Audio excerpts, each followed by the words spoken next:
97 हुए, 98 हुए, 99 यज्ञ पूरे हो गए, 99 यज्ञ पूरे हो गए। अब शुक्राचार्य कहने लगे बलि सावधान, अब तक वो नहीं आया, अब जरूर आएगा, सावधान। गुरु जानता है भगवान कब आने वाला है, गुरु जानते हैं। और 100वें यज्ञ की जैसे दीक्षा ली, राजन एक सुंदर सी कोमल सी बड़ी प्यारी सी आवाज राजा बलि के कान में आई। इतनी मिठास थी उस आवाज में। राजा बलि ने देखा सामने एक छोटा सा बच्चा खड़ा है, लंगोटी पहने हुए, गोल मटोल, गोरे गोरे से थे, आंखें बड़ी बड़ी थी और हाथ में छतरी पकड़े हुए, हाथ में कमंडलू पकड़े हुए, प्यार से मुस्कुरा रहे थे। प्रभु की मुस्कुराहट ही माया है। बड़े बड़े फंस जाते हैं महाराज। मुस्कुराया, राजा बलि खड़े हो गए, बोले आप कौन है? बोले मेरा नाम वामन है और ब्राह्मणों को दक्षिणा दिए बगैर किसी भी यज्ञ की पूर्तता नहीं होती। तो बोले मुझे दक्षिणा चाहिए। तो बोले हाँ हाँ आप जो चाहो मांग लो, ब्राह्मणों में ज्यादा आसक्ति नहीं होती, हम तो अल्प संतुष्ट होते हैं, जितना भी दे दो उतना ले लेते हैं, मुझे ज्यादा नहीं चाहिए, 3 पग जमीन मुझे दे दो। तो बलि हंसने लगे, प्रभु आप इतने छोटे हैं, इतनी सी आपके छोटे छोटे पैर हैं, आप कितनी जमीन लोगे? मैं तो आपको पूरा का पूरा सब दे सकता हूँ, राज्य। अरे नहीं, हमें केवल 3 पग। मन में कहने लगे पहले ये 3 पग तो देकर दिखाओ, बाद में बाकी का देखेंगे, कुछ बच जाए तो। उतने में शुक्राचार्य, सावधान राजन, यही है देवताओं का मित्र भगवान विष्णु, अगर इसे कुछ दान में दोगे तो तुम्हारी सारी संपत्ति छीन जाएगी।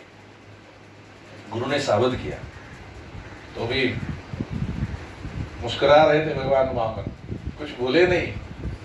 इतने में अब क्या करें, गुरु की सुने कि भगवान की सुने? अगर ये भगवान है तो क्या करें? माता से जाकर पूछा, माता ने कहा त्रिभुवन का भगवान तुम्हारे पास कुछ मांगने आया है, दे दो, अमर हो जाओगे। बोले गुरु की सुनो या माता तुम्हारी सुनो?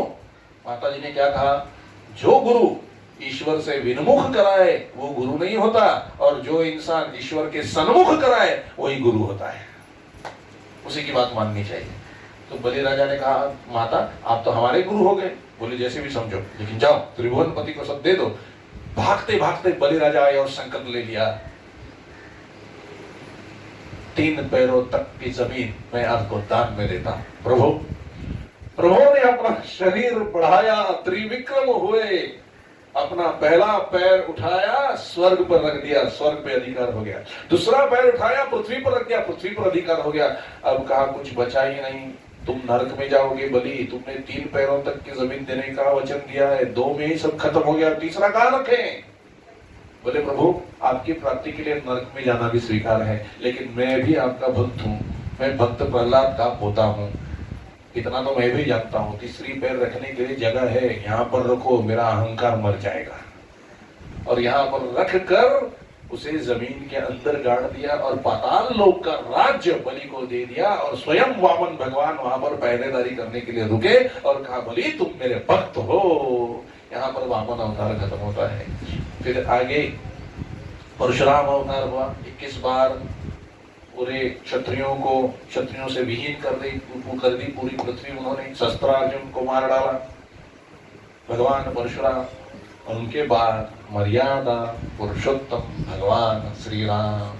पूरी रामायण सुनाने में कम से कम 25 मिनट लगेंगे, किंतु टाइम अपना पूरा हो गया है। अब आते हैं मथुरा, देवकी और वसुदेव। देवकी और वसुदेव, उग्रसेन राजा, उनके सबसे बड़ा बेटा कंस और सबसे छोटी पुत्री देवकी, और कंस का अच्छा मित्र वसुदेव। दोनों का विवाह है वसुदेव और देवकी।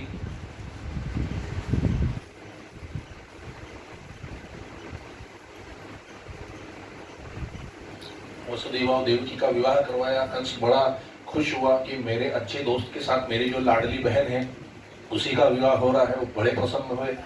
उन्होंने बहुत बड़ा कार्य किया उनके विवाह में, दोनों को प्यार से रथ में बिठाया और उस रथ का सारथ्य खुद कंस करने लगे। अपनी प्यारी बहना थी, सारथ्य करने लगे, रास्ते से ले जाने लगे, आगे हाथी घोड़े सब, पीछे हाथी घोड़े सब सैन्य लेकर बड़े आनंद पूर्वक जा रहे थे। इतने में आकाशवाणी हुई कि अरे मूर्ख कंस, जिसे इतने प्यार से ले जा रहा है ना, उसी का 8वां पुत्र तेरा वध करेगा। वो एकदम से रुक गया, रथ को रोका, रथ से नीचे उतरा, देवकी को केशों से पकड़कर नीचे खींचा, अपना खड्ग उसने निकाला और उसका मस्तक काटने के लिए हाथ बढ़ाया। उतने में वसुदेव ने पकड़ लिया और बोले, कंस ये क्या कर रहा है, तुम इतने बड़े पराक्रमी राजा हो और एक औरत पे हाथ उठा रहे हो, दुनिया थूकेगी तुम पर। तो बोले, आकाशवाणी सुनी नहीं तुमने, इसका 8वां पुत्र मेरा वध करेगा, अगर मैं बीज ही निकाल दूं तो पेड़ उगेगा ही नहीं। मूर्ख हो तुम कंस, इतना कर भी लोगे तो दुनिया तुम्हें कोई अच्छा वीर नहीं कहेगी। एक स्त्री पे हाथ उठाने में कोई शौर्य नहीं है, इसे मत मारो। मैं तुम्हें वचन देता हूं, हमारे पहले 8 पुत्र मैं तुम्हें ला कर दूंगा, जो करना है करो। मेरे वचन पर तो विश्वास है? बोले हाँ, तुम्हारे वचन पर विश्वास है, तुम्हारे वचन के विश्वास पर मैं इसे छोड़ता हूं और तुम दोनों को मुझे मेरे सामने कारागृह में रखना होगा। बोले रखो। देवकी और वसुदेव दोनों को कारागृह में डाल दिया कंस ने, और अत्याचार शुरू हो गए, पूरे पृथ्वी पर अत्याचार शुरू हो गए। पूजा पाठ बंद कर दिए, यज्ञ याग बंद कर दिए, सब कुछ बंद कर दिया, कथा कीर्तन सब बंद कर दिया, ताकि देवताओं को कोई भी हविर्भाग ना मिले, इसकी पूरी व्यवस्था कर दी। साधु संतों को बहुत त्रास देने लगा कंस, बहुत तकलीफें देने लगा। रथ जो होते हैं वहां पर जो घोड़े जोते जाते हैं ना, उनकी जगह पर साधु संतों को जोत दिया जाता था और ऊपर से चाबुक मारे जाते थे। बहुत हाल हुए थे साधु संतों के। और सब साधु त्राहिमाम त्राहिमाम, भगवान जल्दी आओ, हमें हमारा उद्धार करो, हमारा उद्धार करो। वैकुंठ में यहाँ पर कारागृह में देवकी और वसुदेव को रखा गया था। उनके पहला पुत्र हुआ, वसुदेव जी ने पहला पुत्र कंस को ला करके दिया। पुत्र मारने के लिए एक शिला बनाई हुई थी, उस पर डालकर पहला बच्चा मार डाला, दूसरा बच्चा दिया, तीसरा दिया, चौथा दिया, 5वां दिया, सबको मार डाला, छठे बच्चा दिया, छठे बच्चे को भी मार दिया। अब 7वां आने वाला था। वैकुंठ में भगवान श्री हरि उन्होंने शेषनाग का स्मरण किया। शेषनाग जी मनुष्य रूप धारण करके सामने आए और प्रभु को उन्होंने प्रणाम किया। बोलिए प्रभु क्या आज्ञा है? भगवान श्रीमन नारायण ने कहा, शेषनाग मैं जब भी पृथ्वी पर अवतार लेता हूं तो आप मेरे साथ आते हैं मेरी लीला में सहभागी होने के लिए, तो चलिए चलते हैं पृथ्वी पर। नहीं प्रभु, इस बार मैं नहीं आऊंगा। क्यों, क्या हुआ? पिछले जन्म में हमने आपको ज्यादा तकलीफ दी, ज्यादा काम करवाया आपसे, हमारे साथ वनवास में आए थे तो बड़ी तकलीफ हुई आपको। नहीं नहीं प्रभु, ये क्या बात कर रहे हो, आपके साथ रहने से कोई तकलीफ नहीं होती, आनंद ही आनंद आता है, किंतु हाँ थोड़ी तकलीफ हुई है। क्या तकलीफ हुई? मैं आपका छोटा भाई था, आपने जब वनवास में जाने का निर्णय लिया तो मैं आपसे कुछ कह नहीं सका। अगर मैं बड़ा भाई होता तो आपको जाने की आज्ञा नहीं देता और मेरी आज्ञा आपको माननी पड़ती, किंतु मैं छोटा था तो आपकी आज्ञा मुझे माननी पड़ती थी। जब आप और सीता मैया नंगे पैर चलते थे वनवास में तो कांटों से आपके पाँव में चुभन होती थी और रक्त निकलता था, वो देखकर मेरे हृदय में बड़ी तकलीफ होती थी। प्रभु मैं यह देख नहीं सकता, मुझे बहुत तकलीफ हुई। अगर मैं आपका बड़ा भाई होता तो आपको कभी वन जाने की आज्ञा नहीं देता। इस जन्म में अगर आप मुझे बड़ा भाई बनाते हो तो मैं आपके साथ चलता हूं। तो भगवान श्री हरि कहते हैं, हाँ ठीक है, आप बड़े भाई हो जाओ, मैं छोटा होता हूं। मन में कहा, सुननी तो मेरी पड़ेगी, आप बड़े भाई हो जाओ, कोई बात नहीं। तो ठीक है फिर प्रभु, मैं बड़ा भाई होता हूं, 7वीं जगह पर मैं जाता हूं, 8वें आप आओ। भगवान संकर्षण शेषनाग अपना रूप लेकर के देवकी माता में गर्भ में प्रवेश कर गए। एकदम प्रकाश फैल गया जेल में, तुरुंग में, कारागृह में। कंस को लगा यही 8वां है, वो भागते आया तो वो देवकी को तकलीफ देने लगा। तब वहां पर एक नाग प्रकट हुआ और उस नाग ने उसके सिर पर दंश कर दिया। कंस अंधा हो गया और यहाँ वहां चिल्लाते हुए भागता गया। उसके सब सैनिकों ने उसे लेकर के उसके मकान में उसे ले गए, उसकी जगह जहां पर वो सोता था वहां पर ले गए, उसको लेटाया और सुला दिया उसको। भगवान श्री हरि ने माया देवी से कहा, अपनी माया का स्मरण किया, माया देवी प्रकट हो गई। फिर भगवान श्री हरि ने कहा, माया मेरा एक काम करो, इस गर्भ को देवकी के गर्भ से निकालकर वसुदेव की दूसरी पत्नी जो रोहिणी गोकुल में नंद बाबा के घर में है, उसके गर्भ में स्थापित कर दो। इस गर्भ का यहां से वहां जाने पर संकर्षण होगा, इसलिए उसका नाम संकर्षण होगा। ये सब बलवानों में बलवान होगा, इसलिए इसका नाम बल होगा। ये सब जीवों को आराम देने वाला होगा, इसलिए इसका नाम राम होगा। इसे यहां से वहां डालते और तुम खुद जाकर नंद बाबा के घर में यशोदा से जन्म ले लो। मैं यहां पर जन्म लेने जा रहा हूं।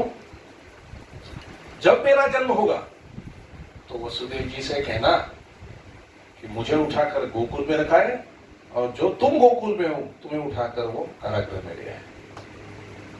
ये मेरा काम करने से तुम जगत विख्यात हो जाओगे। लोग तुम्हें अम्बा, अंबिका, वैष्णवी इन सब नामों से पूजेंगे। ये मेरा आशीर्वाद है। माया देवी ने प्रणाम किया भगवान को, और माया देवी ने ये काम कर दिया। एक गर्भ यहां से निकालकर वहां डाल दिया। कंस को लगा मेरे डर से गर्भपात हो गया, वो कैसे होता है। और उस दिन से चिंतन 8वें का होने लगा, क्योंकि 7 बालक तो चले गए थे। 8वें का चिंतन होने लगा, अब आएगा, अब आएगा, अब पक्का आएगा, अब पक्का आएगा। विष्णु विष्णु, रात को सोते थे तो जगते हुए भी विष्णु विष्णु करके उठते थे। खाने के थाली में भी भगवान विष्णु दिखाई देते थे, पीने के पानी में भी भगवान विष्णु दिखाई देते थे, घर के पर्दों में भी भगवान विष्णु दिखाई देते थे। घर घर में जगह जगह पर विष्णु दिखाई देते थे। तादाद में हो गए थे। और यहाँ पर समय नजदीक आया, अष्टमी की रात, मध्य रात्र। भगवान श्री रामचंद्र सुबह और भगवान कृष्ण रात को। एक ही हरि है किंतु लीलाएं अलग अलग हैं। शंख बजने लगे, मंगल ध्वनि होने लगी। भगवान श्री हरि उठकर बैठे, आंखें मूंदे, हृदय से एक बिंदु निकला उनके, और वो पृथ्वी की तरफ जाने लगा। जैसे पृथ्वी की तरफ जाने लगा, वो जो बिंदु था वो थोड़ा सा बड़ा हो गया, और उसमें नन्हे से भगवान श्री कृष्ण दिखाई देने लगे। हाथ में मुरली थी, सुंदर चेहरा था। पृथ्वी की तरफ वो गोला जा रहा था। जैसे पृथ्वी के अंदर उन्होंने प्रवेश पाया, पृथ्वी एकदम जगमगा गई, और वो गोला निकलकर देवकी माता के गर्भ में गया।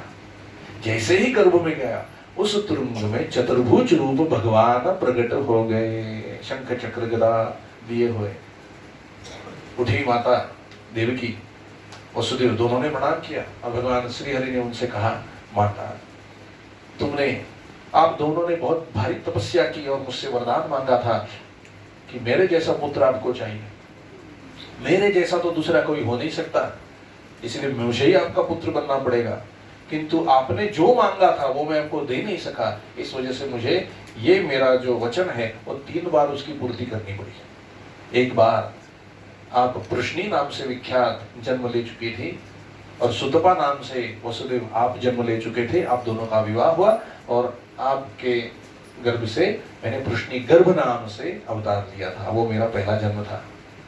एक बार आप अदिति बनी और आप ऋषि कश्यप थे, वहां पर वामन भगवान के नाम से मैं ही प्रकट हुआ था। और अब आप देवकी और वसुदेव हो, तो मैं ही कृष्ण नाम से प्रकट होने वाला हूँ।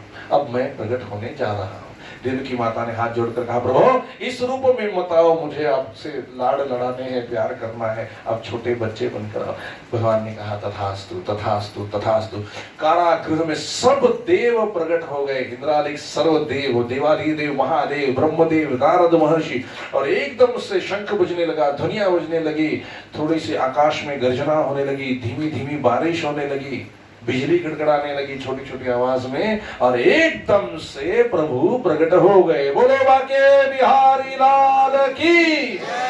कृष्ण कृष्ण जय कृष्ण कृष्ण जय कृष्ण कृष्ण जय कृष्ण कृष्ण जय कृष्ण कृष्ण जय कृष्ण कृष्ण जय कृष्ण कृष्ण जय कृष्ण कृष्ण जय कृष्ण कृष्ण जय कृष्ण कृष्ण जय कृष्ण कृष्ण जय कृष्ण कृष्ण जय। बोलो बाके बिहारी लाल की जय। भगवान श्री हरि जिन्होंने नरसिंह अवतार लिया था, जिन्होंने वराह अवतार लिया था, जिन्होंने परशुराम अवतार लिया था, जिन्होंने वामन अवतार लिया था, वही भगवान श्री कृष्ण रूप में, जिन्होंने रामावतार प्रकट किया था, वही भगवान श्री कृष्ण के रूप में प्रकट हो गए। छोटे से बालक थे, हाथ में मुरली थी, घुंघराले बाल थे, आंखें बड़ी बड़ी थी, काजल लगा हुआ था आंखों में, भव्य कपाल, गाल एकदम मोटे मोटे से, बहुत प्यारे प्रभु लग रहे थे। सब देवता पुष्प वृष्टि सभी ने की, सभी ने प्रभु की जय जयकार की। इसी दृश्य पर आज हम रुकते हैं। कल भगवान गोकुल पधारेंगे। आज प्रभु का जन्म हो चुका है, कल प्रभु की लीलाएं होंगी थोड़ी, और परसों सुबह हमारा ये जो कथा है वो सुबह होगी, सुबह 10:30 से 12 बजे तक, और 12 बजे के बाद महाप्रसाद होगा। वहाँ पर भी आखिरी दिन का नियम ये होता है कि कोई 1-2 कथा प्रभु के स्मरण के लिए की जाए, तो इस तरह से फिर हमारे प्रोग्राम का समारोह हो जाएगा। आज हमारे गोप्ते अंकल आए नहीं हैं क्योंकि पत्रिका पूरी तरह से छपी नहीं है, वो छपकर आज आ जाएगी, कल हम आपको देंगे। हम लोग वृंदावन में कथा करने के लिए जा रहे हैं। जिनको भी वृंदावन कथा सुनने के लिए आना है, मई महीने में, अभी नहीं, मई महीने में, मई नहीं सॉरी जून महीने में हम लोग जाने वाले हैं। 11 जून से लेकर 21 जून तक वृंदावन में कथा होगी, और ये सब लीलाएं वहाँ पर हैं, हमें वो प्रत्यक्ष देखने मिलेंगी। जहाँ जहाँ प्रभु ने लीलाएं की है, तो ज़्यादा से ज़्यादा लोग हमारे साथ आएंगे। मैं आपसे प्रार्थना करता हूँ, कल वो पत्रिका लेकर के आएंगे, हम आपको यहाँ पर पत्रिका देंगे।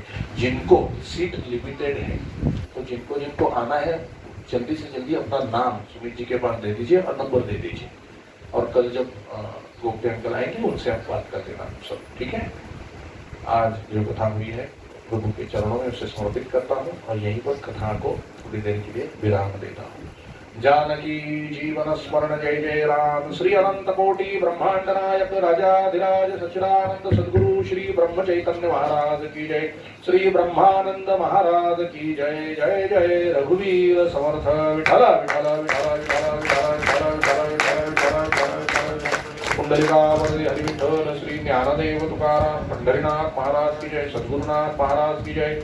जय जय रघुवीर समर्थ। जय श्री राम, जय श्री राम, जय श्री राम। बोले सद्गुरु भगवान की, भागवत भगवान की, व्यास भगवान की। आज 5वें दिन कथा पूर्णाहुति की ओर है। 5 दिन भगवान की लीलाओं का रसादन करते हुए कब गुजर गए पता भी नहीं लगा, और अब 2 दिन के बाद तो पूर्णाहुति है, तो सबने खूब खूब आनंद लिया भगवान की कथाओं का। और मैं उम्मीद करता हूँ कि आपके जीवन में ऐसी कथाएं मिलती रहें, हमेशा आप कथाएं सुनते रहें।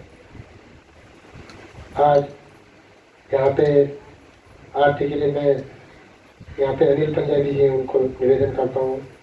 अपने पाटिल जी हैं और श्री उद्धव कदम जी यहाँ पे पधारे हैं। सबसे मैं निवेदन करता हूँ आप भी आरती के लिए आगे आ जाए। हरिओम। उद्धव कदम जी। यहाँ पे बाल कृष्ण की जन्म हुआ है, यहाँ पे भी भगवान कृष्ण स्थापित किए गए हैं, यहाँ पे भी आरती होगी। हरिओम।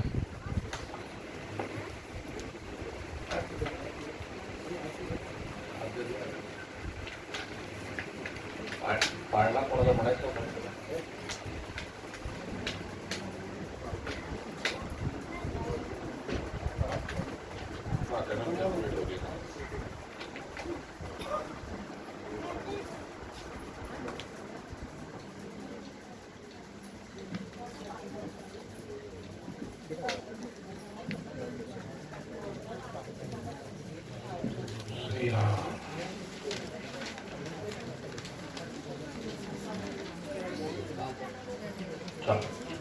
श्री राम। श्री राम समर्थ।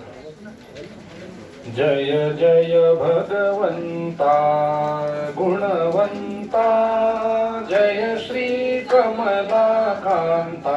जय जय भगवंता सुधर्म स्थापाया, अवतरसी तुया युगा युगासी। निर्दाळुनि दृष्टा निज भक्ता, होशी मुक्ति सदाता। जय जय भगवंता बोधामृत जाया, जनते ते निर्मियसी संताते। सात्विक भक्ति ने त्वत्पद धरिता, होशी मग आकळिता जय जय भगवंता ओवाळितो तुझला प्रेमाने श्रद्धायुक्त मनाने भक्ता कल्पतरू तू असता मग मनी कसली चिंता जय जय भगवंता क्षीरसागर वासी प्रभु असशी लक्ष्मी उभी चरणाशी अनंत नामानी निज भक्ता दाविसी रूप अनंता जय जय भगवंता गुणवंता जय श्री कमला कांता जय जय भगवंता गोपाल कृष्ण महाराज की जय सद्गुरुनाथ महाराज की जय जय जय रघुवीर समर्थ राधे राधे राधे राधे राधे राधे प्रभु हरे कृष्ण जय सिया राम।